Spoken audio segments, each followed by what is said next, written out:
in the last few days? Yes, we have received the communication of the FA, yes. And what have they said to you and you to them? We're going to submit on the 29th our thoughts on that situation, but I can speak about it now, if you wish to.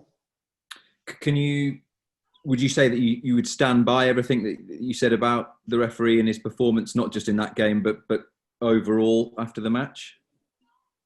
Look, I think I should apologize first of all for the timing of my comments. Probably were not in the best moment to come across, because sometimes it's due and can happen bad interpretations of it. But for that, I'll apologize on my timing. But I will not apologize on my words and my thoughts. I never ever will judge or question the integrity of a referee. I never did it. I will never probably never do it in my life. But what I said is about the ability of the referee, what I felt and what I saw on the previous matches. And we are in the best competition of the world, no doubt about it. The Premier League is the best competition on the world. The only thing that is missing is the fans. We hope them to return soon, because it's a joy. When the fans are here, it's a joy. But we expect high levels of performance, high standards. As managers, as players, we always want to improve. And what we expect from the referees is the referees to be confident, to maintain their authority on the pitch, to control, to handle the players, to handle the game. And this is what we want. We want referees to improve, because us as managers, we have to improve. I'm the first one that every time Wolves doesn't perform, I'm the first one to admit it. And we didn't perform so well. So our thoughts are always the same. Let's try to improve. And we want to be in the best competition, the best players, the best managers, and the best referees. That's what we want. Would you stick by what you said, that you don't think he is of the level to be a Premier League referee then? We expect what we expect from the referees in general. I think the Premier League has the best system of referees. The referees, when we go to a match, what we expect is the referee to not be a protagonist on the situations. We want the referees to let the game flow, especially to control the players, and the managers, to have dialogue, and we are used to it. We advocate, the Premier League advocate for that kind of behavior, because refereeing a game is always and can be a tool to teach, to make players understand that it's a tough job to decide, but at the same time they have to be cooperative. They have to help the referees, as long as the referees maintain the dialogue like they always do. In terms of your players then and your performance, and you spoke about aspects that you weren't happy of, but how significant for his confidence is a first goal for Fabio Silva?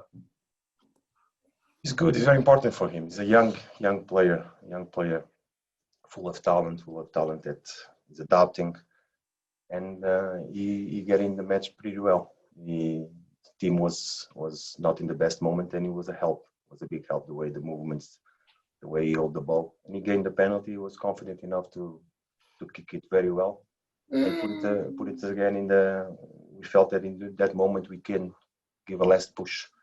And this is what we expect from the players that come from the bench, always to create an impact. And Fabio did it, and we want him to do it again and again and again, so we can become better.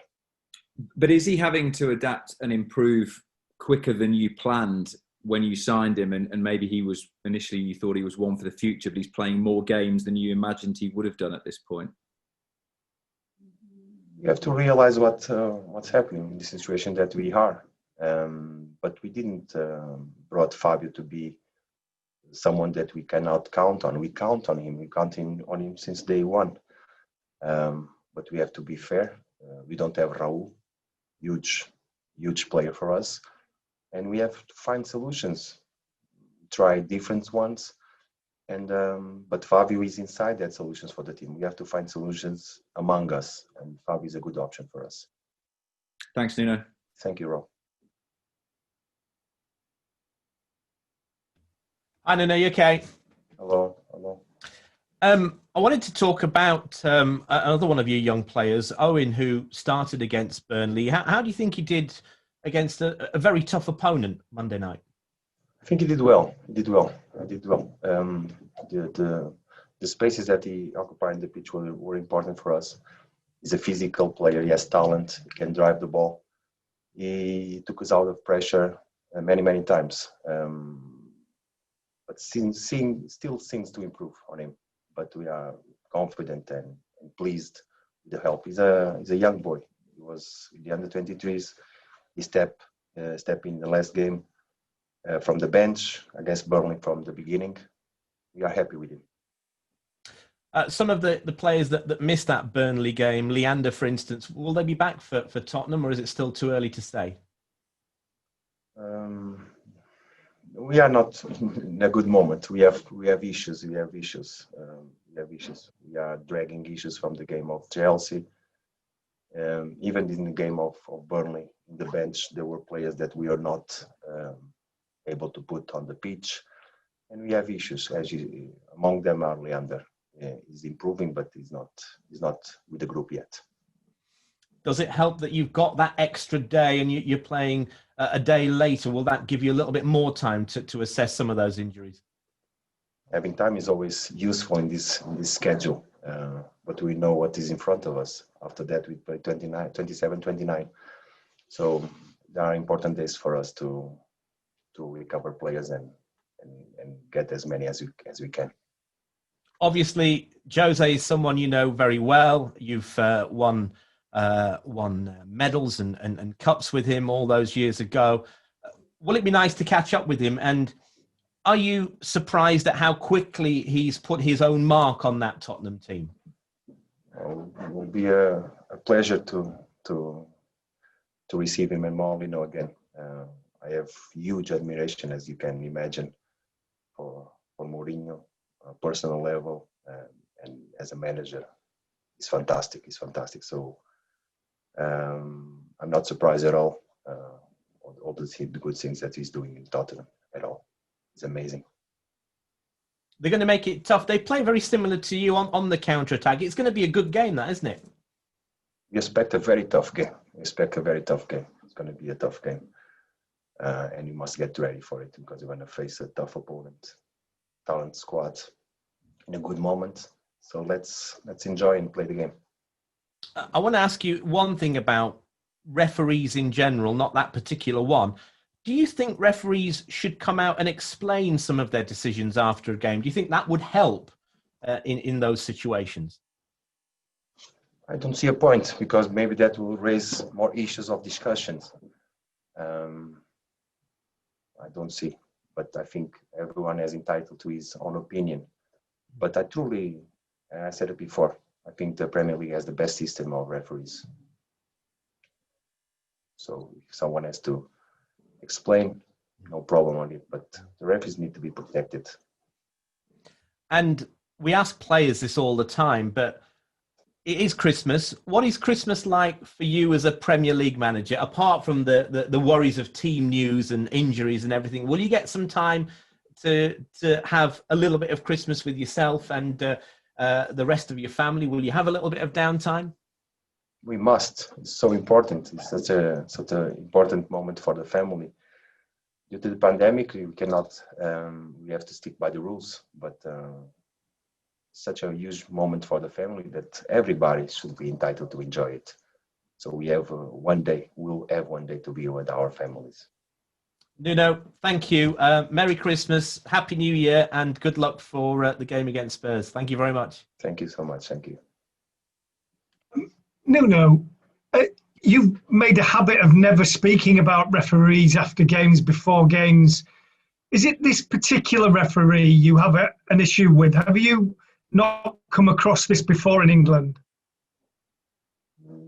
No, it's a thought and a belief that we felt it before in matches. It's just that.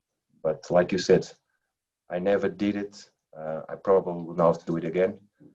But I will not be comfortable if I didn't say it this particular situation, because we want to go to a match, not worrying about who's the referee of that game. We just don't have to worry about that.